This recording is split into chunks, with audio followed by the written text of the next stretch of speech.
WNST, Towson, Baltimore, and Baltimore Positive. We're going to try to get a Maryland Crab Cake Tour stop in. I swear, it's my birthday next week. We're going to be at Drug City on the 13th upstairs at the Fountain. It's all brought to you by the Maryland Lottery in conjunction with our friends at Window Nation, 866-90 Nation, as well as our friends at Jiffy Lube Multi-Care. Listen, we got a lot of things happening here with baseball, football, Pittsburgh, Ravens, London, our big event next Sunday for my birthday up at the Hollywood Casino for the Ravens game in London. But, everybody knows Joan Jett's an Oriole fan. Everybody knows Firestone's an Oriole fan. Everybody knows I'm an Oriole fan. But some Oriole fans come out, and it's showing up on my social media here a little bit. I knew Lewis Black was an Oriole fan because I've had him on before. We're usually more focused on comedy or politics. I mean, hell, Trump was in office for 4 years when he was coming in here doing comedy. But he's always kicked Daniel Snyder in the nuts, and he's even kicked Peter Angelos in the nuts on stage in my presence down at the Lyric. And he's in my phone. And I thought, if everybody's loving up Lewis Black and his thoughts about no better place in the world than being at an Oriole game in October. Mr. Black, it is a pleasure to have you on. Well, We don't thank you. need to be funny here. We can be serious and talk baseball. You're funny enough in the real world, but I appreciate you making time for us today. Well, it's my pleasure. It beats doing whatever nonsense I have to do today. Well, listen, And you I need a break make from me this. happy. You give me rants and you make me happy. You do. You make me laugh. Sometimes I pee myself. But this Oriole thing, give my audience where the Oriole thing comes from, because I know you're local, but I thought you were Senators, right? Well, when did they leave? They left really early. And they Several took, times. yeah, several, but they left really early when I was a kid, and they took Killebrew and they took Bob Allison. They took two really great players. They left at a time when they were just about to be good, and that was more than I could bear. And a friend of mine, a good friend, a close friend, who's still a close friend, he basically then ended up rooting for the Minnesota Twins. And I was like, no, you don't do that. And so at that point, I switched over to paying more attention. And I'd always paid a bit of attention to the Orioles because they were the American League team. And I'm living in Silver Spring, which is really halfway between the stadium they're playing at and the stadium in Baltimore. So, I mean, it was like, okay. So I'd always kept an eye on them. And then they, then you ended up with Palmer, Stu Miller, those guys pitching lights out. That 420 games, the 420 game winners, Earl Weaver was unbelievable as a coach. And then, just recently passed, the great Brooks Robinson. And that was like, and they were also more so, there was a sense that those guys lived there more so than you had a sense of the guys living in Washington, and they leave. And then when the next group of Senators come back, at that point, I'm already leaning toward the Orioles, and I already know they're going to screw me. And then you bring in a third team, and it's come on. So you didn't ever adopt the Nationals. You were not a part of that. I don't buy it. It's nonsense. You don't do it. You can fool me twice. You can't do it. Wow. All right. So I didn't realize that. I know people your age from DC that love the Senators, but they were just pining, and adopting the Orioles for the, what we were, but waiting for that thing. That twice was not enough. They had to get their own team back. And then you bring them in as a National League team. No, screw you. Okay. They're an American League team. You don't bring them in as that. Then you also take you then come in at the point where the Orioles are kind of, a little bit shaky, and you screw them out of part of their, Mr. Angelos did not get screwed. He was the screwer, not the screwee. I assure you of that. Is that right? Well, he's never paid the bill. I mean, right. I mean, the television network, he's now literally checked out for the rest of his time with us. His son is running the team. They've agreed to pay $100-some million to the Lerner family. The Lerner family can't sell the team. Now they've had their parade. They've made their money. They want to sell the team. You're in business with the Angelos family for the television network. They can't sell the team. So, I mean, it's a cluster. I mean, it really is a cluster. On stage, throw the Yeah. FUC in there, but it's a cluster, Lewis. Oh, But I so didn't your realize Oriole it leaned fandom, that way. your Oriole fandom is 66, 69, 70, 71. So Yeah, I was born in 68. I'm an Aparicio. My family came when Louis came here and played for the Orioles, right? right. So my father married a gringo in East Baltimore. I was born in 68. But my memories of baseball start in 73, 74, 75, right? No Senators. They were on baseball cards, Frank Howard and like all that. Yeah, But the Colts also with Johnny Unitas, I meet so many people that didn't grow up in Dundalk like I did in East Baltimore, loving the Colts and the Orioles, but people from all over the planet love Johnny Unitas and Brooks Robinson, right? Like right. those two teams and our city during that period of time, it shouldn't be crazy that a guy your age would love a Baltimore sports team, right? No, and also I met Johnny Unitas, so that was extraordinary. And also that team was unbelievable and really rugged. That was like also again lived in Baltimore. And a lot of those guys had second jobs. I can't imagine playing football and then you got to go work somewhere. Are you kidding me? And so and it was and between the two teams, I mean, I kind of paid attention to the Washington team. I followed them, and I dropped. I will tell you this: I dropped when they stole when they stole the Colts. That was it. All Done. right. I said, and then people go, well, what about the Raid? No. And it was amazing to me. To me, that a team had been stolen from you, and then you steal a team from Cleveland, and I couldn't look at them for the longest time without going. It's you stole you a team gets stolen, then you steal a team. No, and then people were like, "Screw you, Lewis. We need a certain team." Well, How what you do do for that? comedy is rant on the absurdity of what's obvious. Like Yeah, literally, I think that's your shtick, right? yeah, it And is. ranting on the obvious of the absurdity of a football player making $52 million a year, or owners making billions of dollars, or television revenue, or just this week alone. I'll give you this. How about this? I feel like I'm you now. I'm ranting like you. But you get all these baseball tickets, you get these playoff tickets, you spend hundreds of dollars. They don't even tell you when the game is. They don't even tell you what day. They'll play the game 1 o'clock, 4 o'clock, 7 o'clock. We'll play the game when we feel like it, and you'll show up.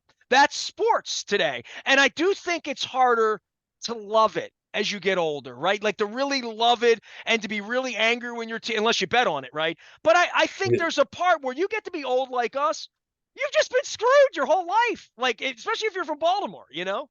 Yeah, no, and it's also, I mean, the extraordinary thing this year because I finally was able to I tracked down I started to watch the MLB Network last year, and then this year, and they never showed us on, if you lived in New York City, you did not see them play. You had to get MLB to see them play because they never put them on, no matter what.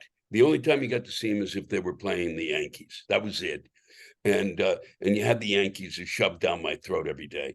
So they basically had I finally got to watch them, and and this year what was astonishing to get a sense of how the Angelos has screwed the city, and for whatever they said about this rebuild. They didn't people didn't trust the rebuild. They're selling $10 tickets to a team that is one of the most exciting teams in baseball by mid-season. You know this. I knew it. All I wanted them to do was be competitive. That was all I cared about this year, even and less so than what any of the announcers had to say about it. I wanted them to just be, and they were, and that was so much fun to watch. And I'm going, you're charging, it's $10 a ticket, and you can't fill the stadium. That's how deeply you screwed your fan base. It was You're unbelievable. speaking truth, Lewis. You really are. Lewis Black is here. He is performing in Reading next week, so I want to throw this out. For my birthday, the 12th. My birthday's the 14th. He'll be in Utica that night in Rochester. You always play locally. You're always playing a lyric. You're always playing in the area. Rocky Mount, Virginia on the 30th of November. Charlottesville, December 2nd. Montclair, New Jersey, the 8th. Ben Salem at the casino up there outside of Philly. I hope they don't win the World Series. That's the 9th of December. And you're in Wilmington on May 2nd of next year, and then then play in the Kennedy Center where my dear friend Alan McCallum, who loves baseball, you'll be there on the 3rd of May as well. So this video you put up the other day, I mean, all of my friends are sharing it, and they're like, we didn't know Lewis Black was a baseball fan. Yeah. You're on my rants a lot. Like, so I see you, I see your live stuff. I love your work. I'm a fan 365 days a year, right? So, and I think on the internet, that's available, but you put out whatever you feel like putting out. It feels like you have a little staff or some help putting out some of your rants or whatever on video. I mean, It looks like you made that video on your own, in your own way, and you wanted to share it with the world that you love the Orioles and you love baseball. And you said something so beautiful, just like being at a playoff game in October is the most beautiful thing you could experience in life. You said that. Yeah, well, being also, I kind of was saying that, but I did say, which I laugh at because I do a bunch of these things, and then all of a sudden you see and you go, really, I said that? But I said that you know, the most you could hope for is being able to, if you're sitting at home watching TV by yourself and your team is on, or you're at the stadium and then your team wins, it's like going to heaven. That's the definition of heaven, is that moment when they win and you're there and you get to enjoy it. And that's really what it's about. And I was saying it in the sense that no matter what happens this go round, this year was so special that don't make yourselves crazy if they don't win it. Just it's not worth it. This was a magnificent year of baseball to watch. Those guys were unbelievable. And they kept going, oh, they're gamers. They're gamers. Shut up. They're gamers. They're a great, that word is nuts. It's a great group of kids who were playing terrific ball. You can't, the moment that Aaron Hicks is brought over and the Yankees are paying Aaron Hicks. And so every day that he would win a ball game, or whether he beat the Yanks once, at least that I know of, if not twice, or get a bunch of hits against them. All of my friends are Yankee fans. They'd get on the phone and go, ha ha, thank you for paying Aaron Hicks to play for my team. And I'd watch them get more and more depressed. And it was just one of the great when they were last place. Was anything better than that when they were below 500? It was spectacular. And to watch them now now they're going, we need a new general manager. I don't understand this. I've been saying for years, get rid of Cashman. That I don't know what we're going to do.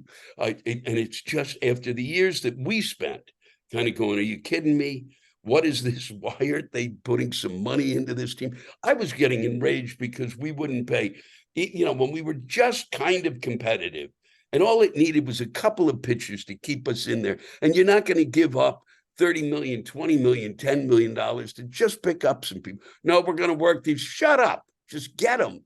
Give us a little bit of hope. Give the team some hope. So to watch the Yankees just basically go through a pitching staff and not do anything, just the way we didn't do anything, it was just joyous, so that they could now feel what I felt. Comedian Lewis Black is here, overjoyed that the Yankees are watching the Orioles in the postseason. He's out on his comedy shows, out on the West Coast right now. So keeping up with the Orioles, Joan Jett has famously been on 98 Rock all summer, and she was touring. She's the other Oriole. She's from Silver Spring as well, one of your neighbors down there. Yeah, I'm amazed because I just found that out I didn't know until about 3 months ago that was the case. That's wild. Oh, she's talked about being like at the Jim Palmer no-hitter, all of her. I was a music critic back in the day, having fun doing all that. And she was always Josh Charles, the actor Josh Charles. There's a handful of us, right? I mean, there aren't Michael Phelps. I mean, people that are like from here or whatever. Yeah. You sort of get it honest, but how do you consume baseball at this point? And I should ask you, were you even watching games 3-4 when they're losing 120 games? Are you still like tuning them in July or August, or are you just, I'm on the road tonight, I got to do comedy, I've got to, part of it was just getting them, because I didn't, it's like, am I going to spend X amount of money to get them on my phone to watch them this big lose games? And when they're really getting bashed, I was like, I can't watch. I can't watch it. And I would watch whenever they were on in the city, and whenever they played there, I would watch them, or I'd go to one of the games at the Yankee Stadium and watch them. But it was like, and some of the guys we had come through were just terrific, but I just didn't until until last summer and also it drove me nuts that it took so long to bring up Reuschman. The catcher, Ardrey, the catcher, that they took them we're working him. No, bring him up, bring him. And then when he came up, boom, okay, he was phenomenal. But from the moment they got him, I felt, okay, things have kind of turned. Now, can we bring him up? No, we're not bringing him up this year. Can we bring him up this year? No, we're not bringing him up. They let him, they certainly know more than I do about it, but it still was like, can't you bring him up? Please let me have something to hope for. I know he may strike out 20 more times than he should because he's up at the majors, but it was like my hope was that kid, and it's been great to watch. And is now the Washington football team still your team? Is the Washington football team still your team, or no? Yeah. They are. I've stuck with them. And I couldn't move to, and even though, and then I'll kind of be, okay, I'm glad that I see Baltimore winning, not the Ravens. I see the city winning. I don't see. You're anti-Raven, but like Snyder was a big part. I mean, he's gone. That screws your act up a little bit, right? Kind of like when Trump's not around. No, you know what I mean? No. It's really, that opens up a whole space in my head where there's now sun and light and flowers. They're going to rename them, though, right? I mean, they're not Commanders. They're not going to. That's not. That can't be. It just can't. I think they're going to rename them. But God knows what. How they'll, talk about it, the Commanders, and then the worst team in the history of sports, the Wizards. Stop it. They were formerly the Baltimore Bullets. Yeah. My father hated Abe Pollin. He hated the concept of the Capitol Bullets, the Washington Bullets. My father died in 92 before the Wizards. He would have hated the Wizards. My mother hated the Wizards. My mother lived to 98 years of age as well. I know your mother hated the Wizards. Wow. Because they were the Baltimore Bullets. My dad went down with the Big E, Wes Unseld, 69, the Knicks, Walford, like all of that. And then the teams in Washington, my dad never drove. My dad was a steel worker at the point. Yeah. So like going to Largo, Maryland sounded like it might as well have been Silver Spring, like a million miles away. Yeah, no, that was rough. But the name Wizards they're not magicians. They're not. This is please, guys. It's not Halloween. It's NBA. Makes me sick. For you with the Orioles and your fandom, what will it mean for you if on November we're having a parade here and Reuschman and John Means has 5 quality starts in just if everything goes perfectly here and it's storybook, what will it mean to you? It'll be huge. I mean, I sat there when they won that when they clinched it, and I partially went into kind of an ecstatic form of shock. Just was like, and glazed over a little, and almost teared up a little, because it was just, you wait so long, and then you really feel like it'll mean a lot, but it already means a lot, because now I already feel like, they've got a foundation. Next year they will be better, and the year after that they will be better, barring injuries. I mean, they've got a solid core. You can't beat that. It's all I wanted to be, was competitive. Is that too much to ask? There's a point here where you always have to ask who's running the place, though. Yeah. The last name is Angelos. So, I keep thinking to myself, I'm weighing this, right? Because I did Free the Birds in 2006. They didn't pay their bill with me. They lied to everybody. I did a walkout. It was 17 years ago I did a walkout. And they're really good at holding the grudge. So 17 years, I haven't had a press credential in 17 years. So all these years later, I could be angry.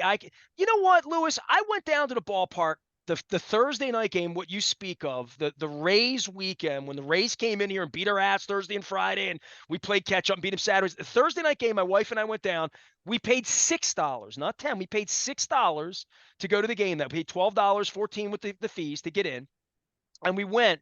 And I went out into the outfield, and I don't think I've said this a lot on the air in the last couple of weeks. I'm having like a shoot interview with you, being a patron saint of comedy who keeps me sane sometimes when things get a little crazier. I have to check in with you to make sure that it is insane, and you tell me it's insane. But I'm out in the outfield with my friend Leonard Raskin, our sponsor Raskin Globe, and I'm looking around, and I saw lots and lots of people alone.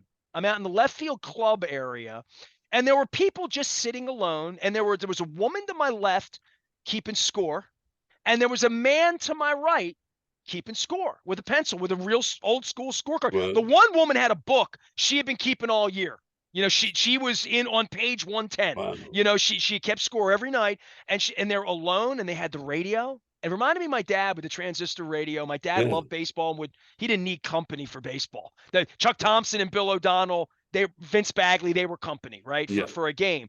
And I saw all these people, and I saw how engaged they were on a Thursday night. It was the biggest game the Orioles had played ever, to your point. There were only 28,000 people. There were 20,000 empty seats. It didn't look like Tampa, but it didn't look like Baltimore for me, right? I'm looking around all these people, and I thought, what will it mean to these people? And you said something to me 10 minutes ago. You slipped it through in part of your comedy act, but you said that people, it's a companion.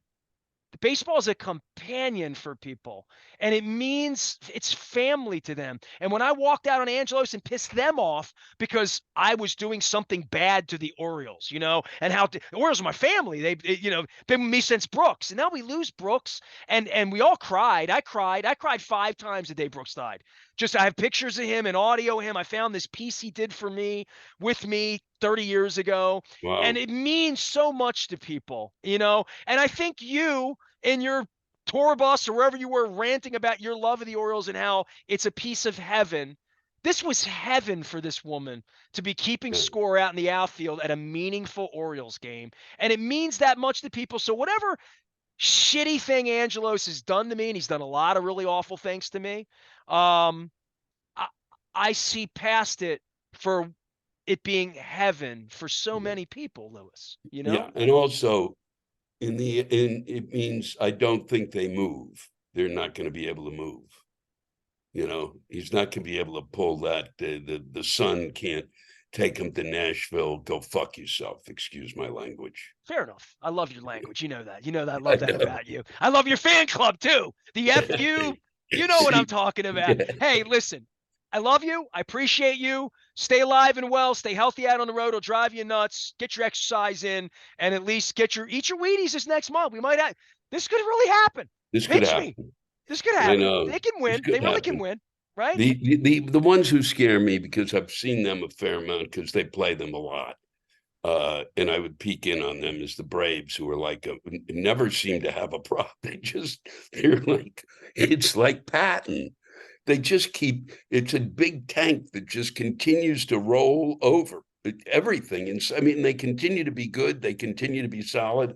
They continue to come up with this Acuna. Come on, these people, they worry me. Well, listen, you know what worries me is that you are in the South at that particular time. I'm looking at your tour. I'm your tour manager. You're in Birmingham on the 27th and Biloxi on the 28th. That would be game 1 and 2 in Atlanta. You got a couple of down nights. You got to come up to Baltimore for a World Series game here if Atlanta's in on the 30th. You got to come to You're in for $500-600 for a World Series ticket for Game 3, right at Camden Yards, right? If I can get my ass in there, I will come and see them. I'll go to the game with you, man. That's what you got it.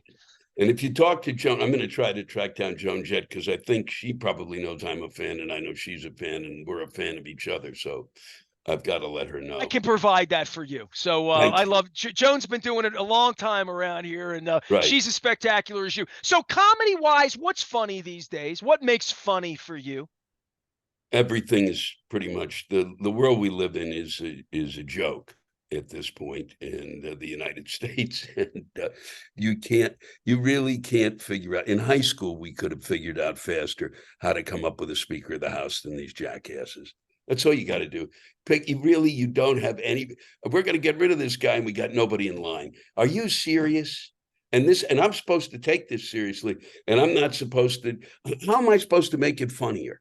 Then a group of adults don't know how to sit down and come up with someone. and that they've got to come up with fake ideas in order to be able to deal with the problems they see around them. But come on. It literally, you're looking, here's the problem is this way. This is where the problem is, and you're looking over there. I can't make it funnier. And you go, come on, turn your head, and they go, nope, it's over there. We live in two, they're two separate realities we live in. And if we don't figure out how to live in one reality, forget it. The only place that I feel that a reality exists in terms of sharing a reality is when a team comes to play baseball or football or basketball, even soccer. I'll even give it to soccer. Now that we've gotten good at it. Lewis Black is here. He is our guest. Go find him out on the road. He's a very funny man. He's got a beautiful spirit, and he works blue, which is the way I like it. LewisBlack.com is the way to find him. Put some video, do a little post-game, be pissed at the manager or something if he screws up the relief pitching, okay? Give me something to laugh at here in case we lose and I have to cry when it's all over with, all right? If Hyde takes a guy out when I think that he did it 3 or 4 times that I watched in the every time Fuji comes in, right? I want to be sitting next to you when they bring Fuji in. I know. And then I know. But I mean, it gave him, I kind of was like excited, and then you kind of go, wow, this is crazy. But he occasionally would pull a guy, less as the year went on, toward the end of this year. But I mean, they're pitching into the 6th, they're pitching well. The guy's pitching great. He says a 2-hitter and you pull him. And I realize you got a plan, but the plan also is, this is why I come to a game, is to watch that. We can't keep making sports. Everybody's got and you're going to cut the pitcher down to 6 innings. And then there's the middle reliever. And then there's the late reliever. And then there's the reliever. Stop it. Just stop it. If the guy can pitch the 7th inning, let him pitch. I've watched them screw up certain games where they brought in somebody. This guy's already cooking with gas. Let him pitch the next inning. Or they get a hit and he goes, okay, that's it. No, it's not it. We have short leashes in these playoff games, man. That's the way it works. Yeah. Long bullpens. Gibson and Kramer working out of the bullpen. I mean, we're going to see them. And that's what I try to say to people. We don't make the playoffs often enough. Like they make it more often in Philly, up in New York, Boston. They understand, man, this happens fast. By the time this gets on the air, they could be eliminated because it happens in the blink of an eye. And you know what else happens? ALCS World Series. Lewis is in Alabama. Next thing you know, we're sitting at Game 3 of the World Series, right? I mean, it happens quick. And also, I will say, the thing that really, I went, oh no. And it was is that without Batista, that incredible pitcher, we lost. That was, I thought if we had Batista, I would feel, I felt as long as he was in the lineup and those guys were all healthy, we would win it. Now I'm not so sure because he's a beast. Well, I'm not sure about Cano and Fuji. I mean, that's going to be the real story here is when the game's in line, 7th, 8th, 9th inning, who's pitching? There's no doubt about that. And those decisions is going to be whether they win or lose. I mean, it's going to be about late inning pitching, especially with the Rangers because they can hit the ball. So, hey, listen, I know you got to get on stage out in the West Coast. I really do appreciate it. Come back and visit anytime, talk some baseball. And thanks for having me on. I needed this. Well, I'll just say this to you. You showed up about 18 times on Thursday into Friday. And by then I'm like, he's in my phone. I'm going to, if he needs the therapy, he needs this. He needs to have it. No, it was very good to be able to talk about it. I appreciate you. Take care of yourself out on the West Coast. Get some sleep. We're going to have you up late. We're going to be up all month. All right.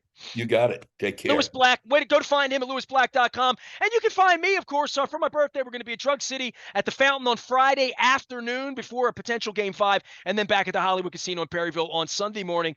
Bright and early, proper British breakfast. Ravens are playing in Tottenham against the Titans. We'll be up there for that. They have a $30 buffet brunch deal. Sign up, find out on our Twitter as well. It is our 25th anniversary. Big appreciation to our friends at Curio Wellness in Far and Dodder. That's cannabis. It goes really well with Lewis Black's comedy. Go find them over on York Road. I am Nestor. We are WNST, AM 1570, Towson, Baltimore, celebrating playoffs. Pittsburgh week, Billy Joel, John Mayer, good stuff, and hopefully a World Series. Stay with us.